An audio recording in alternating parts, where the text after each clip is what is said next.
নমস্কাৰ, মই বিনোদ গগৈ আৰু আপোনালোকে চাই আছে মোৰ YouTube channel the Binod creation.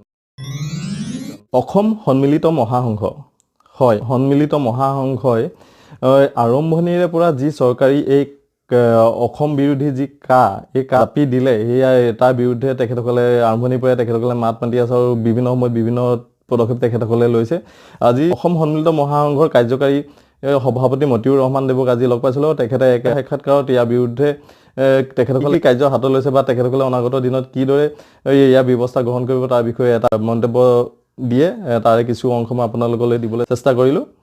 আৰু ইয়াত তেখেতে এইটোও কয় যে নাগৰিকত্ব সংশোধনী আইনখন যেতিয়া প্ৰথমবাৰৰ বাবে চৰকাৰে যেতিয়া আনিবৰ বাবে প্ৰথম যি অধিসূচনা, সেই অধিসূচনা জাৰি কৰিছিলে অসম সন্মিলিত মহাসংঘই ভাৰতৰ ভিতৰত প্ৰথম সংগঠন যিয়ে নেকি ইয়াৰ বিৰোধিতা কৰিছিলে। বলক তেন্তে তেখেতৰ মন্তব্যটো আমি সকলোৱে চাওঁ। সন্মিলিত মহাসংঘৰ মানে আমি পিটিশ্যনাৰ হয়। এই মানে যিখন মানে নাগৰিকত্ব সংশোধনী আইন 2019 যিখন আনিলে, এইখনৰ যিটো মূল নটিফিকেশ্যন আছিল, সেই মূল নটিফিকেশ্যনখন মানে 2015 চনৰ 7 ছেপ্টেম্বৰত অধিসূচনা যিখন জাৰি কৰিছিল, যাৰ ভিত্তিত এতিয়া এই নাগৰিকত্ব আইনখন পাছ কৰিছে বোথ অফ দি পাৰ্লিয়ামেণ্ট আৰু ৰাষ্ট্ৰপতিয়ে স্বাক্ষৰ কৰিছে। আৰু তাৰপিছত এটা নৰ্মেল ডিউটি গভৰ্ণমেণ্টৰ যে ৰাজপত্ৰ যোগে এইখন পাব্লিছ কৰিব লাগে। গতিকে এইটো এটা নৰ্মেল ডিউটি পালন কৰিছে তেওঁলোকে। কিন্তু ছুপ্ৰিম কোৰ্টত যি কেছ আছে এই নাগৰিকত্ব সংশোধনী আইনৰ বিৰুদ্ধে, সেই কেছৰ শুনানি 22 তাৰিখে হ'ব। গতিকে তাৰপিছত 22 তাৰিখৰ যিটো শুনানি হ'ব, সেই শুনানি এদিন হয় নে দুদিন হয় আমি ক'ব নোৱাৰোঁ। কিন্তু সেই শুনানিৰ পিছতেই পৰৱৰ্তী কি কাৰ্য ব্যৱস্থা হয় সেইটো ৰাইজে জানিব পাৰিব আৰু সেইমতেই ব্যৱস্থা হ'ব। আৰু আটাইতকৈ গুৰুত্বপূৰ্ণ কথা, গোটেই ভাৰতৰ ভিতৰত অসম সন্মিলিত মহাসংঘই একমাত্ৰ অৰ্গেনাইজেশ্যন। মই যিটো কথা কৈছোঁ যে নটিফিকেশ্যন 2015 চনৰ 7 ছেপ্টেম্বৰৰ যিখন মূল নটিফিকেশ্যন, সেইখনেই অবৈধ অসাংবিধানিক বুলি মহাসংঘৰ নেতৃত্বত 8গৰাকী বিশিষ্ট ব্যক্তিয়ে অসমৰ গোচৰ তৰা হৈছিল 68/2016। আৰু সেই গোচৰটো মাত্ৰ 3টা শুনানি লৈ বৰ্তমান অৱসৰপ্ৰাপ্ত মুখ্য ন্যায়াধীশ, তেতিয়া তেওঁ ন্যায়াধীশ আছিল 2 জাজেছ বেঞ্চৰ, ৰঞ্জন গগৈ আৰু ন্যায়াধীশ ৰোহিণ্টন ফেলিনাৰী, মানে মাত্ৰ 3টা শুনানি লৈ, যিহেতু ভায়োলেশ্যন অফ ইণ্ডিয়ান কনষ্টিটিউশ্যন, আৰু সেইকাৰণে এই গোটেই আমাৰ 68/2016 নম্বৰ গোচৰটো সাংবিধানিক বিচাৰপীঠলৈ তেওঁলোকে ৰেফাৰ কৰিছিল। আৰু সোনকালেই সাংবিধানিক বিচাৰপীঠ বহিব আৰু তাত 4টা গোচৰ পেণ্ডিং হৈ আছে। তাৰে 4 নম্বৰ গোচৰটো হ'ল এই 68/2016। গতিকে আমি ভাবোঁ যে যিহেতু ভাৰতৰ ভিতৰত we are the first party to challenge this notification, আৰু এইটো কনষ্টিটিউশ্যন বেঞ্চত আছে, এইটো নাম্বাৰ 1 চেপ্টাৰ।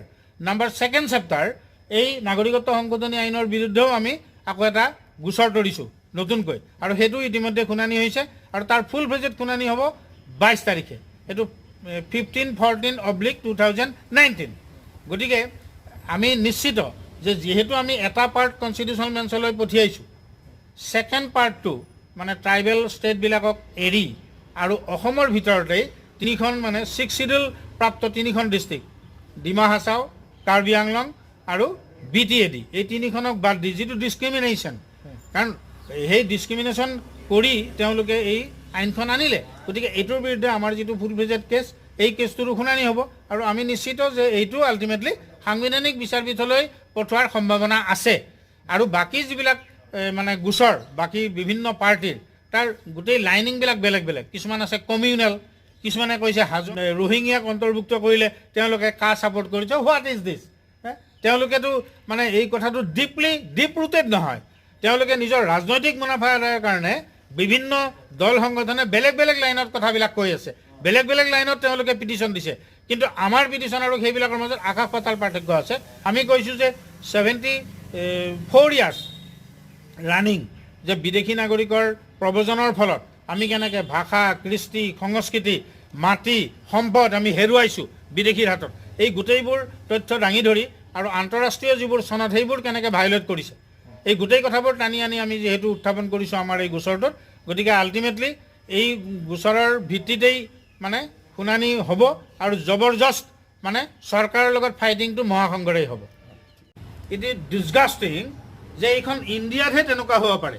আজি পৃথিৱীৰ বেলেগ ৰাষ্ট্ৰত এখন আইন আনিব খোজোতে তাৰ নোটিফিকেশ্যনৰ বিৰুদ্ধে যদি কেছ হয় তেতিয়াহ'লে পৃথিৱীৰ কোনো ৰাষ্ট্ৰই সেইখন ততাতৈয়াকৈ আইন আনিবৰ কাৰণে চেষ্টা নকৰে পৃথিৱীৰ সকলো দেশে ভাৰতক বাদ দি ৱেইট কৰিলেহেঁতেন সুপ্ৰিম কোৰ্টৰ কনষ্টিটিউশ্যন বেঞ্চে এই নোটিফিকেশ্যনৰ এগেইনষ্টে থকা গোচৰটোত কি ৰায় দিয়ে তাৰপিছতে দে কেন প্ৰচিড এইটো ভদ্ৰতাৰ কথা কিন্তু অতি অসভ্য দেশ Bharatvarsha it is very disgusting and ridiculous আৰু সেইকাৰণে আজি লজ্জাজনক যে নোটিফিকেশ্যনখন চেলেঞ্জ কৰি কনষ্টিটিউশ্যনত থকা অৱস্থাত তেওঁলোকে এই নাগৰিকত্ব সংশোধন আইন আনিছে আৰু আটাইতকৈ আৰু এটা লজ্জাজনক কথা যে প্ৰেচিডেণ্ট অফ ইণ্ডিয়া এইটো ক'বৰ কাৰণে মানে নিজৰে লজ্জাবোধ হয় যে নিশাতেই চাইন কৰিছে আৰে প্ৰেচিডেণ্ট অফ ইণ্ডিয়াই এখন যদি বৌথ অফ দি পাৰ্লিয়ামেণ্টে যদি এখন আইন পাছ কৰি যদি তেওঁৰ ওচৰলৈ পঠিয়াই 3 মাহৰ পৰা 6 মাহ তেওঁ ৰাখিব পাৰে